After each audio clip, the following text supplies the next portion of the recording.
I'm Rick Bassman. I'm Mina Martinez.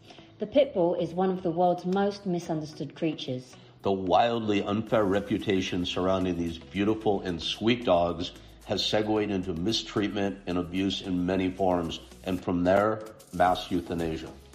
Pitbull-type dogs make up only 15% of the canine population, yet 40% of the 2 million dogs killed each year in the US shelters are bully breeds. We're here to change that. It's the lucky few pit bulls who find great, loving, forever homes. But even many of these few first have to travel a path where they're abused, made to fight, banned from entire cities, and abandoned. It takes a rare kind of person with a big heart to open their homes to a pit bull type dog. When you do, you're almost always guaranteed to find yourself with an incredibly sweet, loyal, affectionate dog who will love you with all of their heart. It's our mission to advocate for our beautiful bully breeds, to overcome the unfair and inaccurate vilification surrounding the pit bull, to overturn breed-specific legislation, to abolish dogfighting. It is a big mission, and we are dedicated to doing our part, starting right here at the Pitbull Podcast. Please join Rick Bassman and Mina Martinez for a new episode of the Pitbull Podcast every Saturday right here on Podcast One. Also available on Spotify, Apple, Google, and wherever you get your podcast. Are good. Remove Sara for a moment. And it's Rick Bassman and my great friend and partner and co-host, Mina Martinez, for another episode of the Pitbull Podcast. Yes. And Mina, it's almost a normal time of day. Well, for most people, it'd be a normal time. I don't know that it is for you or not. 9 a.m. your time. 9 a.m. is usually my nap time, actually. I've just done my morning routine, and now it's time for me to take a nap. Taking a nap at 9 a.m. You would have thrived as a farm person in the 1800s, huh? That would have been. I really would have loved that. It'd be a good fit. I can see that for sure. I can see you in that environment, and that's such a positive comment, by the way.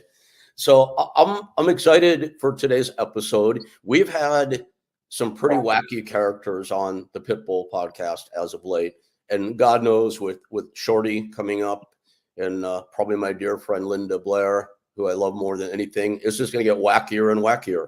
Now, that said, today, in my estimation, is kind of like going the opposite direction. We know that this industry, this crazy industry that we've chosen for ourselves, advocating and loving and promoting the bully breeds that we love so much, tends to attract some pretty out there people. We could probably even say crazy people, and God bless them all. Our guest today is an incredible advocate and educator for the pit bull type dog, for the bully breeds.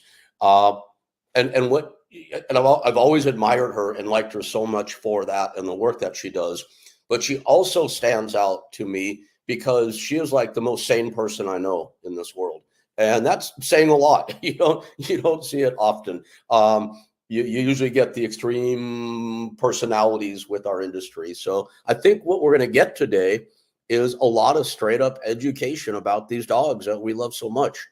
I would love that. I spent an embarrassing amount of time yesterday looking up different kinds of statistics, because I think that statistics are, I'm really, really into numbers and how many bites and how many pit bulls. And then I went into a deeper dive. I found some interesting facts out, like you're more likely to get killed by a coconut than a pit bull. Well, yeah, and more likely, and I have to, absolutely, and more likely to get bit by a Lhasa Apso, a Pomeranian, a Pekingese, or a Maltese than you are by a pit bull. Not killed, but bitten by. So I have. Yeah, but I was looking at all these statistics, 450 people a year die after falling out of bed. But coconuts and beds aren't banned in any apartments. You know what? I think we should change all our energies and redirect it toward outlawing coconuts. What do you think? Yeah, I was just reading all these crazy ways that people like bathtub slips and stuff, and all of these things are part of everyone's everyday lives. Yes. And they zero in on banning pit bulls, and I was like, well, let's talk to Sarah. Let's talk to our guest today, Sarah, about the Pitbull ban, breed-specific legislation. That's such a hot topic for me. I'll just get pissed, so you guys can have a sane and rational conversation about it. Okay. What I love is that you're always educating yourself, and you are. I mean, look, you founded and run the first ever animal sanctuary in the country of Japan. So I think it's very safe to say that you're an expert. And you know, and I founded the Bully Dog Rescue Coalition years ago, and I've spent half a year at Dogs Nation in Missouri and half a year at Little Blood World Heart in California, and traveled the country educating myself about these breeds. And I would dare say, to a degree, you and I are expert, yet we're still always looking up the truth because we want to know the truth so we can create a better world, a realistic truth, which shines, I think, a positive light on these dogs we love so much. And we want to be better all the time for the betterment of these dogs. So bless you for being an expert, yet continuing to educate yourself. I think that's really Thank cool. you. With that, let's bring on a true expert, the founder and CEO of none other than the American Pitbull Foundation, Sara Ondrako. Hey, hey. How are you? I'm doing fantastic. How have you guys been? Good. Did we exhaust you in our introduction yet? Not at all. In fact, it's so hard to like sit there and think because your brain starts going a mile a minute with statistics and these breed bans, and they're getting all repealed in the US, and now the UK is talking about using them. And so my brain goes a mile a minute every time the conversation just starts because there's so much to get into with it. You know, here's a quick question I want to ask you about breed bans. As I mentioned when Mina and I were talking, like I traveled the US for a year with 3 of my dogs in what I called the Great American Pitbull Tour. And it was, we visited, and I'll have to send you some of the stuff on it. It's pretty cool. We visited a lot of places like in Missouri where legislation had been passed against Pitbull type dogs. The highest meeting we got was with Greg Greitens. He was actually the governor of Missouri at that time. And I have a photo in his office with him and Ramon and Gogo and Eos, my 3 pit bulls. And by the time we left the office, he's like, I hear you. We got to look into this. So that's good work. Normally I get pissed. I can't help it. I hate when I hear something like that is happening. When you hear there's a new breed specific legislation ban in a county, a municipality, a city, wherever, on pit bull type dogs, what's your first reaction? How do you feel? It's frustrating because it's a very old school mentality to just slap a band-aid on something. And we all know that there's a festering wound underneath of it. And unfortunately, we're using the wrong tools that are available to us to actually put some of these policies in place to protect people, because we do need policies to protect people against irresponsible owners that create dangerous dogs, right? But that has nothing to do with breed. The problem with politics is that politicians are not experts in anything but politics, and half the time they're not even an expert in that. No offense to any politicians. But they're not behavior consultants. These are not veterinary behaviorists. These are not breed experts. These are not breeders. These are not people even in the animal world. So when you have politicians that are trying to basically appease their constituents and to get those votes and to stay in office, they listen to the people. And you also have to remember that the people that are talking to them are also not experts in behavior or different breeds or canines for that matter. So I think the thing that we need to shine a light on is, yes, there need to be policies. Yes, there need to be protections. Yes, there needs to be specific legislation, not only to protect people, but to protect animals too. However, we know that we need experts in those fields to be able to say, this is never going to work. Like, let's talk about something that is feasible, that will protect both dogs and people. Let's look at the root of the problem and what we can do to actually solve it, and not just slap a band-aid over it and deal with it 10, 15, 20 years down the road when things all of a sudden get much worse. And that's basically what we've seen. We've seen a rise in bites and attacks because breed-specific legislation really just removes the dogs that are owned by law-abiding citizens. People who are a part of the problem don't care about the law. They're not concerned with that. So there's a lot of evidence to show these issues that surround breed-specific legislation, but it's taken a long time for politicians to realize that they need people that truly understand, because they have the education and the knowledge and the hands-on experience with these dogs, to be able to come up with a solution that will actually keep both the human and the canine population safe, because public safety is really what they're after. So Yeah. as a a canine behaviorist, what would you say would the best policy be to protect these breeds and, of course, people? Well, first we need to look at what policy won't work, because we've been there. And so to repeat history and repeat the same mistakes is not going to help. So we know that we cannot actually identify dogs just based on looks alone. That's been proven time and time again. One of my favorite things to do with the high school students that we used to teach with the American Pitbull Foundation, we had a course on disease and prevention and responsible dog ownership, and we would give all of the students this survey to pick out the pit bull. And you guys are probably familiar with this one, where you get a bunch of breeder photos and, things that get mistaken for pit bull type dogs. And you put them on a sheet of paper and you have them circle the one that they think is the American Pit Bull Terrier.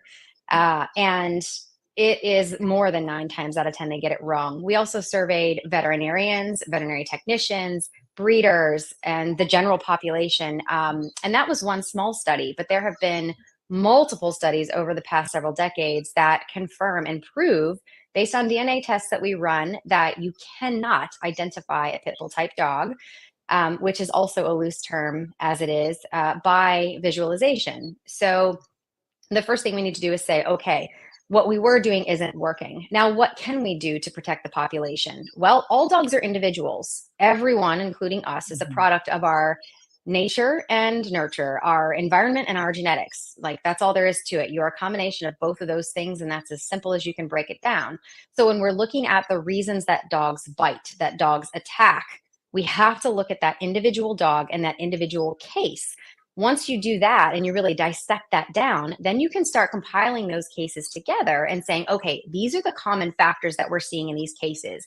Now, just with some of my own research, because, anytime I hear about a ban popping up, I immediately go find out why, what's going on, see if I can be a part of kind of the collection of the town, or the, wherever that's happening. But it's gathering that evidence and that information behind that bite or attack, and then compiling those. So most often we see that it's an issue of neglect. Sometimes it's abuse, but with the pit bull dog population, I find more than anything, it's a whole slew of needs that aren't being met.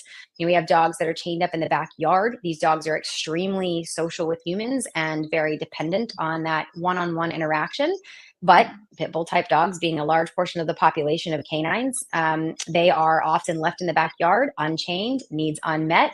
They start developing very frustrating behaviors, territorial behaviors. But this is not just something that happens to pit bull type dogs. This is something that can happen to any breed whose needs aren't being met and neglect is there. So when we're thinking about policy changes, we need to say, okay, what are the things that are going to help us meet the needs of the dog's baseline? Like, what are the basic needs that we can make sure are being met for these dogs? If the population of people, if there is a portion of the population that can't meet those needs, how can we get resources to them so that their dogs aren't becoming a part of the problem as well? So it's a matter of resource there, but it's also a matter of looking at, I hate to say it because, people don't like to hear it, but regulating breeding. The AKC doesn't want to hear it. The UKC doesn't want to hear it. But when we're thinking about safety, we really need to think about who's breeding these dogs. And the problematic portion are not your responsible breeders, because there is such a thing. Your problematic population are the ones that aren't vaccinating, aren't meeting needs, aren't spaying and neutering, aren't doing the things necessary for raising solid, well-rounded, behaviorally sound dogs. I have a question about behaviors, because I know that in dogs, behavior traits are passed down differently than in humans. And the reason that I found this out was when I first got my first dog, which was a pit bull. She had never been out of the apartment that she was raised in. She was a whoopsie litter at the time, and she was there with the owner who had to go back to India for move his family back to India, and had to get rid of these puppies. So I was taking my pit bull for a walk, and she would only go toilet on manholes. It was just the strangest thing. I would see the frantic look on her face, like, I need to go toilet, and we'd have to look for a manhole for her to go on. And I spoke to her owner, and he's like, that's really weird, because her mum does exactly the same thing, but they had never been outside of the house together. They've never been out together, so there's no way that she could have learned it by watching. It's just a behavior that she, I don't know, she got through genetics. But it's I hear that it's different with dogs. That's why you can't breed a dog that has a bite history, because the puppies are going to be prone to biting. No, definitely not. So if you think about breeding and genetics without getting like super deep into the workings of it, because I'm not a geneticist, but I know enough to be dangerous, as they say.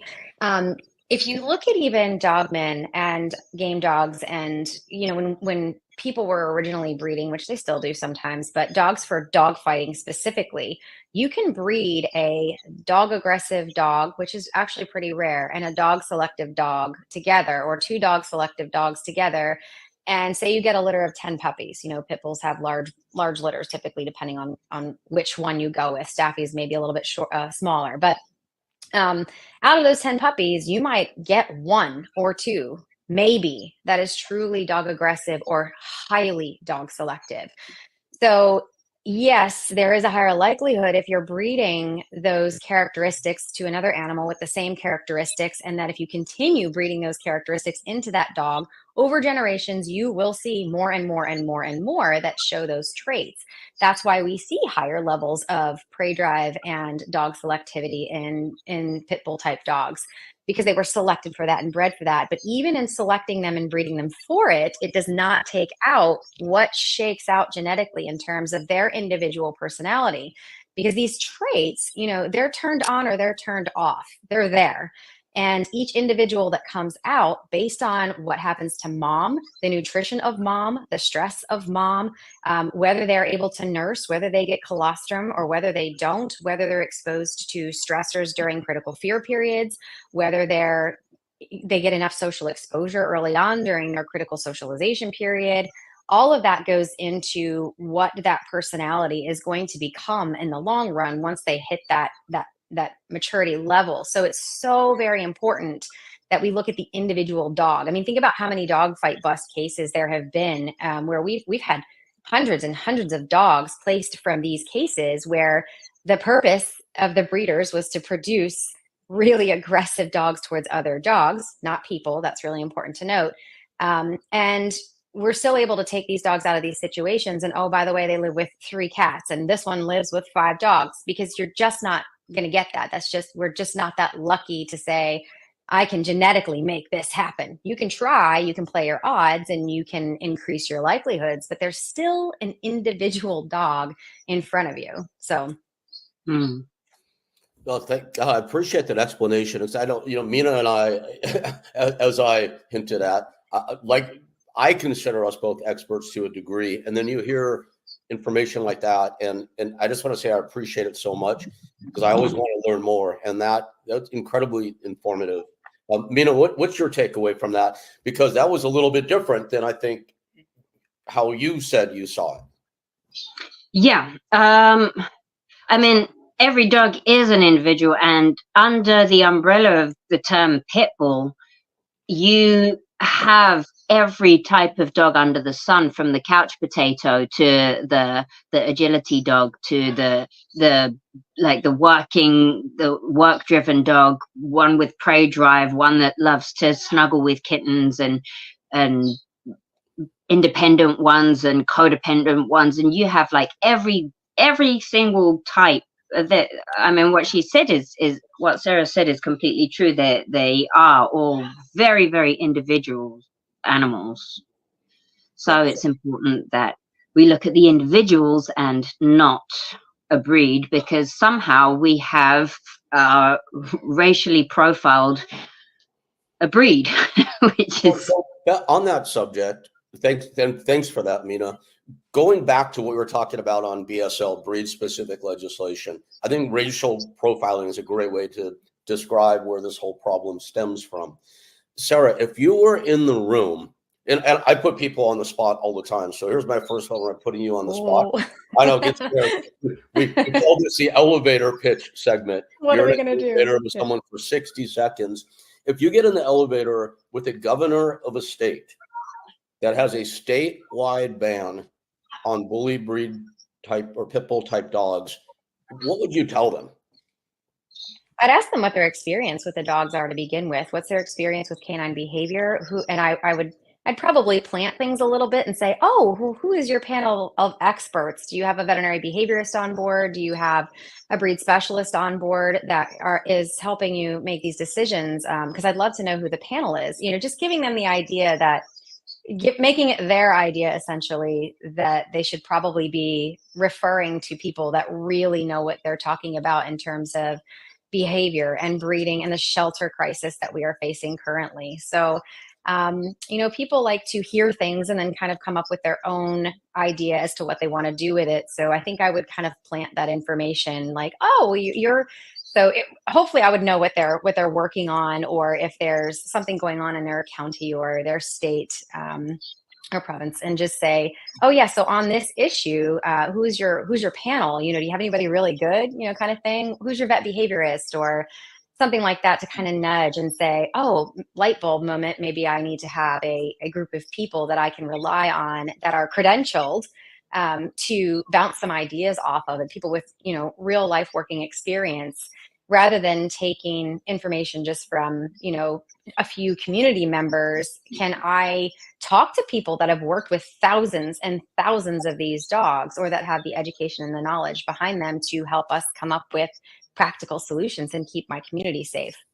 Cool. And you know what I wanted to mention too, Mina, I just wanted to point something out that you said that I think is really cool. You were talking about how, pit bulls fit all these different types of personalities and just their individual differences and how they range so much. And it made me think too, pit bull owners are the same. Like, there is no stereotype for a pit bull owner, because they encompass every class, every style, every race, and every lifestyle choice too. Yeah, and every age. So I just something that you had said that made me think about that too. Like, as eclectic as their personalities can range, I mean, the people that own them, it's the same way. I think it's fantastic. Another thing that kind of reminds me of is one of the statistics that I read yesterday was over 60% of dogs, especially the dogs in the media that cause trouble, are they're mistaken as pit bulls. So they don't have any pit bull DNA, but they are mistaken as pit bulls just because of some kind of appearance, like a barrel chest or short hair or something about them. And then they get labeled. So they get mislabeled more than 60% of the time when it's a negative thing in the media. So yes, and you'll notice too that in the media, when there is a dog attack that does not involve a pit bull type dog, it will say dog attack. When there is a dog attack that they think involves a pit bull type dog, it will say pit bull attacks. That, and I don't think that's something that people pick up on. Like, you're being driven to believe certain things based on how they spin their stories. And I got to give some of them credit. I really do, because I've met a lot of reporters. It used to be like I would only get calls when, a kid got bitten, or, somebody wanted to euthanize a dog because it was causing a ruckus in the neighborhood and it was a pit bull. And now I actually get calls and interview requests and things like that from people who are really trying to see the opposite side and show that, hey, guess what? We've been mistaken all along. Like, the media has the wrong idea about these dogs. I find that the only people that are left over that are still throwing that bait out there, like pit bull attacks kid, these are journalists that are at the bottom, and they're really looking for those clicks and those hits so that they can get in front of people that will just click and view. These are not seasoned journalists or reporters. And I've just, over time come to realize that you have people who are truly interested in learning and educating the public and bringing that news and information to the public. And then you have those people that are like, I want to be popular. I want you to know my name. So I'm going to, use this phrase because I know it's going to draw some attention. Pit bull attacks is so sensationalistic. You Yep. know, Mina, it's interesting that you pointed out a 60% a figure, 60% of these news notices, and I just want to put a cap on this by saying there's a term I've heard people in my circle. They call it the 68-8 rule, which is, and I don't know where they got these stats from. I'm just repeating, and I can't verify this for myself. I want to be clear about it. But my understanding is that if a dog, as you both explained so well, that's even perceived as maybe being a pit bull type dog bites somebody, 68% of those bites are going to be reported as pit bull does this, attacks, goes on a rampage, whatever. If it's a different type of breed that's not associated with a pit bull type dog, the breed of that dog, German Shepherd, Dachshund, whatever it is only reported 8% of the time. And that's where that term 68-8 rule comes in. That's pretty telling. So there was a case though where it was actually a golden retriever, but they said it was a pit bull. How do you mistake a golden retriever for a pit bull? I can't even imagine. Can you? Where does that come from? Stuff drives me nuts. Oh my God, people. And that was told to me directly from a policeman, because he said that I have pit bulls, so they're dangerous. And I looked up the story later, and sure enough, it was not even a pit bull. I was like, wow, okay. You know what? The next time one of my dogs, and I have 4 pit bull type dogs at home right now, Sarah. The next time one of my dogs attacks somebody, I'm just going to say it's a poodle. My dog. The next time one of my dogs anybody. My dogs would never. The next time. Mina's met my dogs. She knows them. It's like the running joke in my household. Like, I have 4 kids, and people are like, "Oh my gosh, you have, your pit bulls around your kids." Like, I've heard it so many times, and I'm like, "Well, that's why I have so many kids. I just keep having babies so that I can feed the pit bulls a baby occasionally, and it suffices them for a year or 2, and I have another kid." It's like, I the things endorse that people idea. come up with. I'm fully in support of that idea. I love that. That's great. Yeah, and it's interesting too where they collect these statistics from, because half of the time, so a bite has to be reported, whether it's intended, whether it's not, whether it breaks the skin, whether it doesn't matter. And I always like to use my own personal pit bull bite, because again, I've worked with thousands and thousands of pit bulls, and I've been bitten by one. And it was when I was a vet nurse in a hospital, and we had a dog that was under anesthesia, and I was recovering this dog from anesthesia. And I noticed that there was some bleeding coming from this dog's mouth. And I was like, oh, this is not good. So I reached in and pulled his tongue out. And as I was pulling the tongue out, the dog actually went into a seizure and clamped down on my hand. Dog is completely unconscious and is seizing. That got reported as a bite, and the dog reported was a pit bull type dog. But you're not going to see that the dog didn't even intend to bite me and wasn't even conscious at the time, that it was a seizure that actually caused the bite. Yeah, but that's reported as a bite, a pit bull bite. So you have to be so careful about how statistics are interpreted. And people who like to throw out those media stories love to run to dogbites.org and, pull up all these statistics that are completely skewed and like borderline made up. So, yeah. It's infuriating. And you said you've been around thousands of these dogs now. Yeah.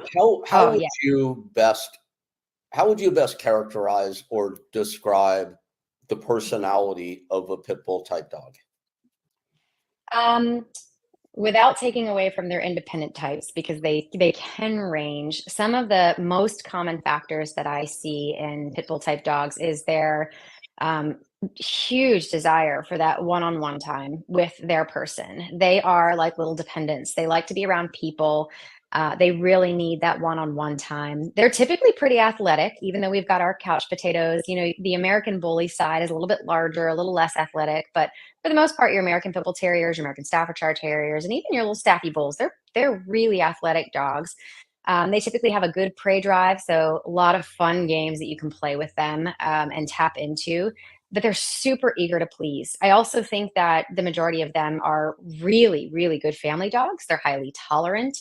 That's one of the things that we've selectively bred them for, of course. But they tend to be extremely human friendly. And ever since we started breeding these dogs, ever since we took the bulldog and the terrier, and we put them together, there was always that component of that human friendliness and that companionship. And I think that is one of those characteristics that over the centuries, for the many things they've been bred for, has just rung true with them, just stays pretty consistent within the line. It's rare for me to come across a pit bull type dog that's been, appropriately raised with a good social environment that has any concerns with humans. It's pretty odd.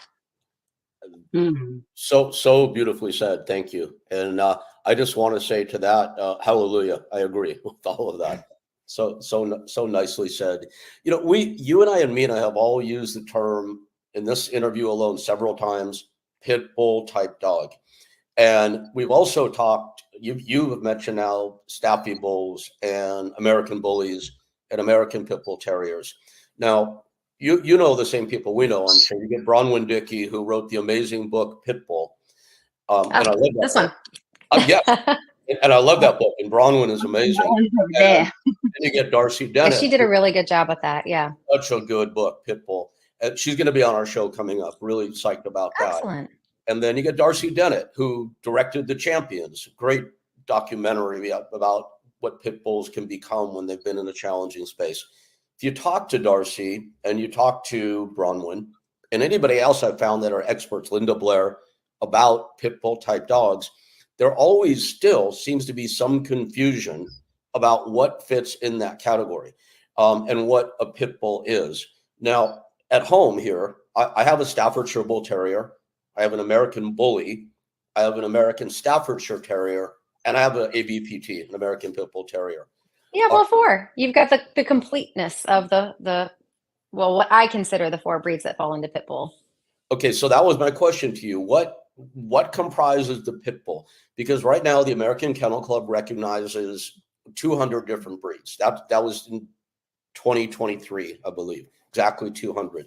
Now, you and I both know that if a Boston Terrier or a French Bulldog or maybe a Bull Mastiff bites a person, it's going to be reported as pit bull attacks. Or bully, yeah. Is that right? Is that accurate? It often gets reported that way, yeah. They call them bully breeds. And I think that's dangerous territory. And that's the reason that I pretty much claim there are 4 breeds in the class of dogs considered pit bull type dogs. And it's sometimes hard to define, and I think there is a lot of subjectivity in it. But the way that I look at it is, did the dog come from the original 2 dogs crossed to make this animal? And if you look at Staffordshire Bull Terriers, American Bullies, which now people are breeding Mastiffs into them, which I don't consider that pit bull because there's Mastiff in it, but American Pit Bull Terriers, Staffordshire Bull Terriers, the original American Bullies, and the Staffordshire Bull Terriers, they all come from that same cross of that one idea with that bulldog and that terrier. So if that's the bloodline, so to speak, because that's the only way that we can really follow breeds per se, that's what I would consider pit bull type dog. I don't like the term bully breed because now it's bled into Mastiffs, it's bled into boxers and American Bulldogs, and it just encompasses everything. Like, it encompasses anything that's blocky, anything that's brindle, anything that looks pitty, anything that looks bulldoggy. So it's extremely vague, and I think that gets bled into the pit bull type dogs very frequently. So a lot of people have their own definitions as to what it is. I look at it very simplistically in terms of, did the breed in that someone is saying is a pit bull type dog come from basically that original pairing of that English Bulldog and that Terrier? If so, then I would consider that in the class of pit bull type dogs. And that's basically how I tend to look at it. I really wanted to hear that answer from the founder and CEO of the American Pit Bull Foundation, because meaning that we consider you an authority on this. Everybody you ask has a different opinion, as you know. And I've met people with American Bullies that refuse to say that their dogs are pit bulls. And there's lots of reasons for that. And one of the most common ones that I've heard, and it's been a while since I've been there. I used to go to American Bully shows, and I actually know the founder of that breed. and what his intentions were. And I was really on board with them, but they wanted to breed out any type of dog aggression, any type of human aggression, which is really not a problem in these guys anyway. But originally they wanted to stick with just building up and up and up from the most musculars and the squattiers and the larger American Pit Bull Terriers or American Staffordshire Terriers, and just breed out any type of dog aggression. But of course, backyard breeders got a hold of those guys too, and Mastiff breeders got a hold of them, and they've crisscrossed and made all sorts of problems, and it's a whole show. I see. And if they, and God forbid they do anything that's wrong, they get labeled as pit bulls, and we just add to the reputational problem. Precisely. I'm so thrilled to hear that you narrow a pit bull to 4 types of breeds, and then I have one of each. I feel fulfilled today. I love it. That's great. I like That's that. ideal. I wish I had all 4. Oh, it's a great crew. It's an amazing crew. Super copacetic. I tell people that, I have my doormat out front. It has like a nice looking pit bull on it, and it says, "I hope you like pit bulls." Now, I could have very easily put a doormat that said, "Beware of pit bulls," and got one with, the scary face, right? But I say often, I want people to know that I have these dogs here because we're all concerned with home security these days, of course. But somebody comes in, stranger comes in, they're not going to have any problem. My dogs will be all over them in a friendly way. World's worst watchdogs. My gosh. I hope you just increased your security systems at home because now that everybody knows your dogs are not going to do a thing. Well, that's true. Good Hope you've point. got all the cameras up. I do have me and my Glock 9 and my AR, so there you go. But anyway, you're good point. Yeah, my godfather used to have a gun shop and a bait and tackle shop, and he had these signs that said, "Forget the dog, beware the owner." Had a big gun across the front of it. I always thought it was funny. That is fantastic. Forget the dog, beware the owner. Hey, speaking of slogans, I actually have a question for Mina. And Mina, what shirt are you wearing? Mine says "Mother of Dogs." Your dogs. Cool. Is a pit bull type dog kind of silhouette on it. Yes, I saw that. Yeah, Mina and I have this little thing where we attempt to wear different pit bull type dog T-shirts on every show. So mine says, I don't know what it says. I can't see it. I'm not a dog person. I think I'm a pit bull person. Is what it says. I'm a bully dad. Bully dad. Okay. Yeah, I was actually looking on Amazon yesterday for pit bull mum hoodies because now T-shirts are going to get a little bit cold because winter's coming up. So I have to start looking into warmer clothes with pit bulls on them.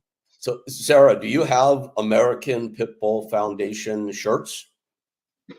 I do.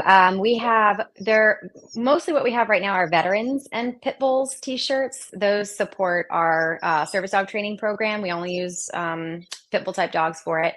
So we have those T-shirts. We might be out of hoodies, but we're getting ready to make some more. So we'll have some of those up. But we have them in, I think we have light gray. Oh, we have tanks too. We've got veterans and pit bulls tank tops as well. But yeah, light gray, pink, lilac, military green, and I think like a dark gray too.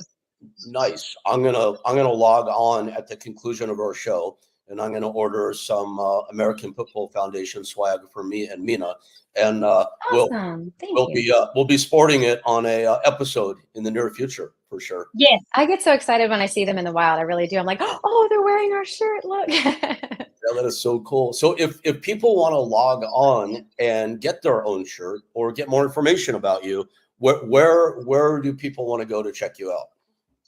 So to check out the foundation, it's apbf.dog, as in American Pit Bull Foundation.dog. So apbf.dog. And then if you want to learn more about me and kind of what I do personally and kind of my behavior services, I'm just at saraondrako.com. So just SARAONDRAKO.com.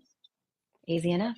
And I'm on socials too, YouTube, TikTok, which is so addicting. I need to not be on TikTok, but that's where most people send me all of the fun pit bull videos and stuff. I cannot do TikTok. I've made an account and I've tried and I have ADHD too.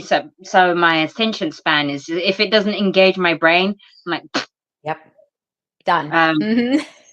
But Mina, you should be perfect at, Mina's like so good at social media. TikTok's like limited to like 30 seconds, right? But You can do 3 minutes now. I don't know. I don't know anything about it. I have too much to say for it to be done in 30 seconds. Cram it in. Okay. I can never finish anything in 30 seconds. No, fair enough. And obviously, if to support Mina and Animo, I always like to do this each episode. We want people that watch this to obviously open their mind about the Pitbull type dog. I know we don't like to use the term bully breeze, as you said, but people sometimes confuse the two. We hope to have people's hearts and minds opened and maybe even come to support somebody that's doing such good work for these dogs as you two are. So I just want to repeat again to make sure everybody got it, and we'll put it on the crawl when we edit this.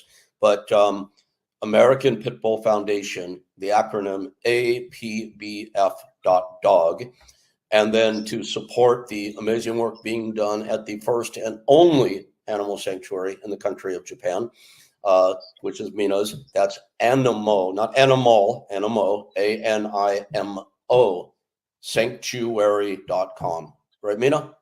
Yep. All right, cool. Yeah, you guys are doing you guys are both doing such good work. And what is it about this industry, Sara? Mina and I talked about this a bunch.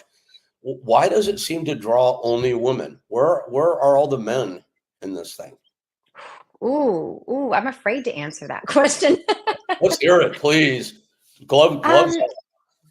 Okay, Mina, I'm turning you on to TikTok right now because there's a guy on there and he's hysterical, and he's a black guy with a bald head, and he talks about how crazy white women are.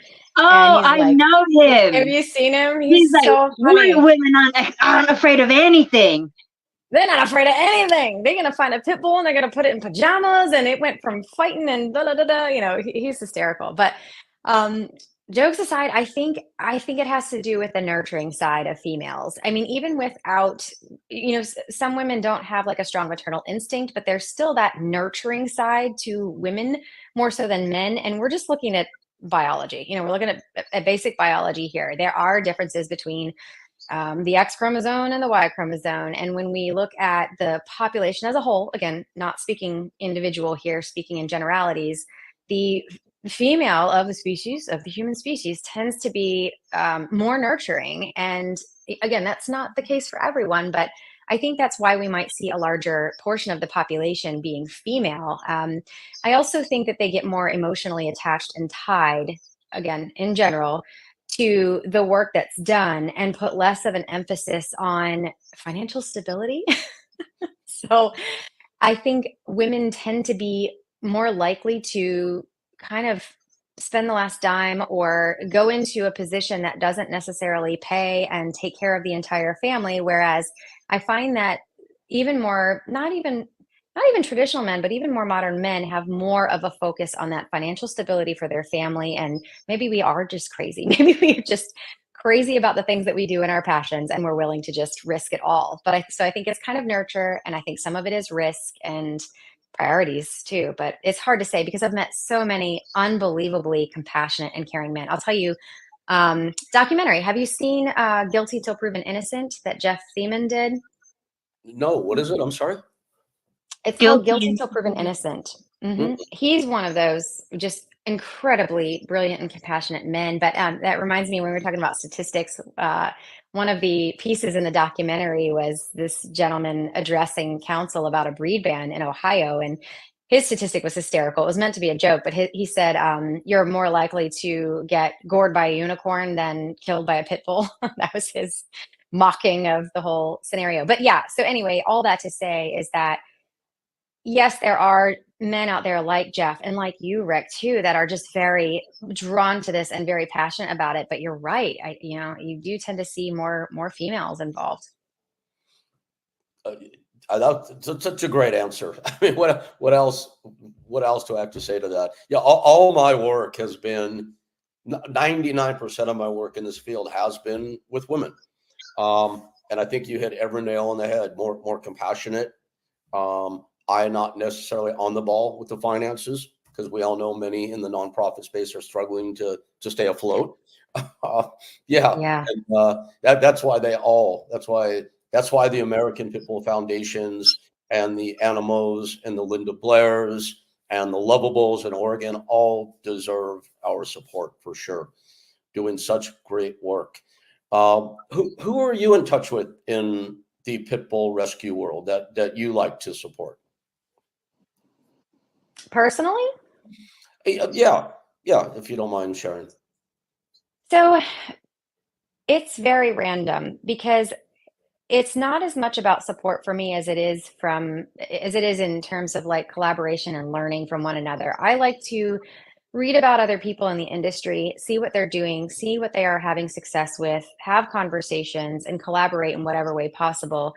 So oftentimes in terms of support, it's usually like, is there anything I can do for you or any way that I can help you? And it's often, again, very random. So sometimes I'll work with one specific organization, sometimes I'll work with one specific person, but most of the time it's a collaborative effort of multiple types of teams, especially when we have something happen like a dog fight bust in the area per se, right? You've got multiple different teams coming together. And so I may really latch on to one person that's there kind of directing the operation, or someone who's overseeing medical, and be like, wow, I really want to learn more about you. How can I support you? How can I help you? Or somebody that's done something for us or for me, always wanting to kind of return that favor. Same goes with like social media sharing. If I see someone in the rescue industry or a pit bull type dog expert say something for or against, whichever direction it may be, that I think is like, wow, they hit the nail on the head, or, oh my gosh, I'm really concerned about this statement that just got made, let's address it.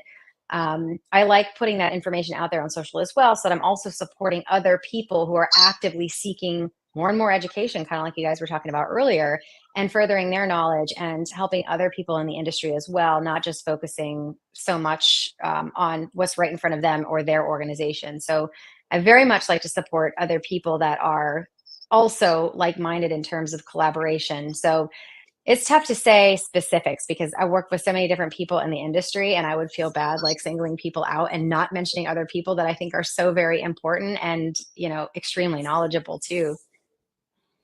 And thankfully, there seems to be more and more getting into it these days also. So We need it. We really need it. Yeah, I mean, me and I kind of like joke about this a lot. We hear people saying, "Well, if I won the lottery today, I would have a dog sanctuary," and we always our gut knee jerk response is, "Be careful what you wish for." Yeah. It's it is not easy work. It's really hard work, but blessedly there are more people like the two of you that are getting into it with their hearts and minds in the right place, and that I don't know about you, Sarah, but that gives me hopes that eventually we can turn the corner on this undeserved reputation our beloved pit bulls have acquired for themselves. Definitely. I also think too, like, if someone is listening to this podcast and they're like, you know what, this calls to me, and I really want to be involved in some way, shape, or form, it's so important to really get up with an organization that has been doing this for a while, that has a diverse group of volunteers and or staff members, and has individuals that are seasoned and can help you through that beginning process, because it can be really challenging and trying and heartbreaking initially when you first get into rescue work or shelter work, especially with pit bull type dogs, especially if you get into community outreach. You see some things that are really difficult to stomach sometimes. And it really helps to have a mentor to get you through that. I've had a lot of people reach out to me and say, I want to start a nonprofit for pit bull type dogs. And my response is typically, please don't. Please get on board with an organization that already exists, because I promise you, you can bring your unique individual ideas to that table, and you can take something that's already in existence and make it so much more stronger, rather than divvying up and, creating this push and pull everywhere. Like, let's team up, let's get together, let's collaborate.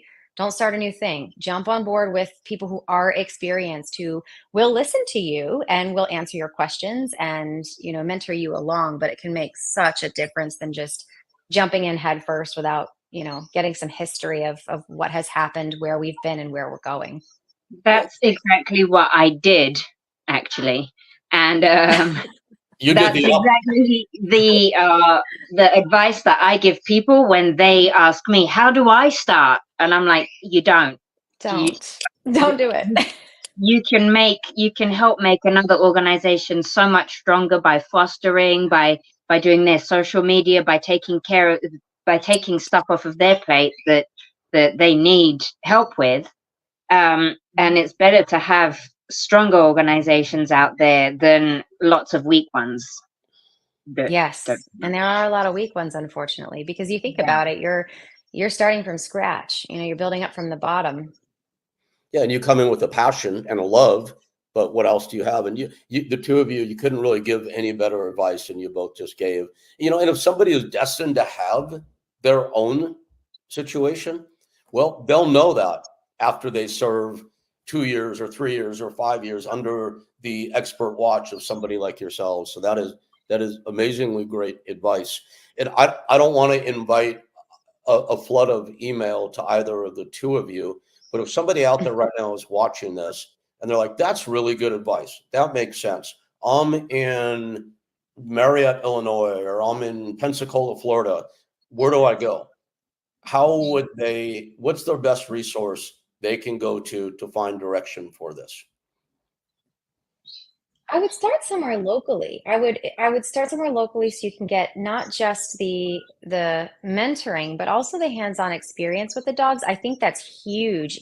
You can learn a lot reading books and having people tell you things and watching webinars and YouTube videos and watching other people do it. But if you go somewhere locally, read Google reviews, be careful. There are ugly, angry people out there. So if, someone wrote a bad review, but most of them are good, go with that. But you can't replace that hands-on experience. And if you've got a really good mentor in that area too, that can walk you through it and, teach you in a way that you are able to learn, that's awesome. A lot of people are visual or auditory, but I find that especially for new volunteers that come on board with us or people who want to get into our service dog training program, the best way to do that is literally to hand the leash over to them and say, okay, here's what we're going to do. Let's work through this. And until you really get that experience with those dogs directly, it can be really difficult to understand exactly what you're getting into until you walk into the shelter environment and see what these dogs are up against and what the staff is up against. And, until you're in that community with another volunteer that can help coach you through what's about to happen with outreach,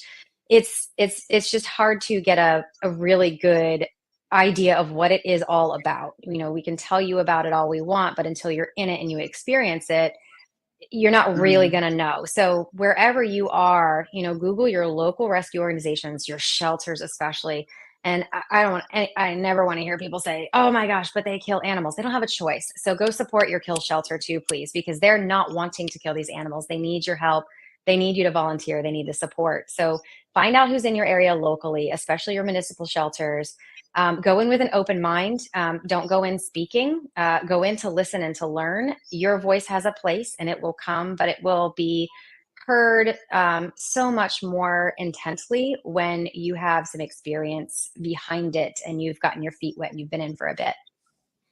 That's fantastic. And I'm glad that you put some emphasis on the shelters at the end, because God knows shelters could use the help also. Yeah. And the people out there watching, they're struggling. Yeah, the people out watching may not have an accredited rescue or sanctuary in their immediate area, but there is a shelter everywhere. So I want to challenge everybody that's watching this today. Take a day sometime in the next 2 weeks. Go to your local shelter or accredited rescue if you can find it and spend a day there. And I also want to put this challenge out. Anybody that has an innate fear or prejudice toward a pit bull type dog, when you get to the shelter, ask the volunteer, or not the volunteers, ask the staff there to give you some one-on-one time with one of their favorite pit bulls. I want to put that out to anybody. People I know personally right now will get, oh my God, I would never do that. I'm going to get attacked. Well, you're going to be in a place where you're safe, where people know what they're doing. Go get some one-on-one time with a pit bull at your local shelter and see if your mind isn't changed. Have to preach a little bit every episode. I love it. Yeah. I love it. As if you're local to me, ask me to come meet my dogs. You can. Fantastic. Sara, it's so good having you on. Our hour just flew by here. Like I said, I've always regarded you as like one of the true bright lights in this industry who just has her head on straight. And I really appreciate the way you educate, the way you advocate, and your basis in fact. And I just want to wish you all the best and continued success. And please continue to make this world safe for our beloved pit bulls. Thank you. I really appreciate that. So good to see you, Sarah. And let's please be in touch. Absolutely, for sure. Take care of yourself. You as Thank well. you so much for coming on. I really did learn a lot, and this was probably one of my favorite ones so far that we've done. Oh, So thank excellent. you so much. Absolutely. It was such a pleasure to meet you, Mina. And Rick, always a pleasure to talk to you and to work with you in any capacity. But Mina, I'm definitely looking your organization up. I really want to learn more about it. Okay. Nervous. No. All right, Sarah, we'll see you soon. Thank you. Take care. Bye-bye. Bye-bye.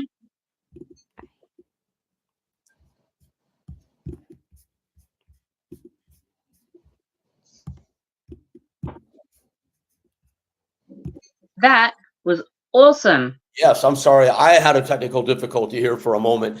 Yes. But she's great. And you know, she speaks the truth, and she speaks so knowledgeably.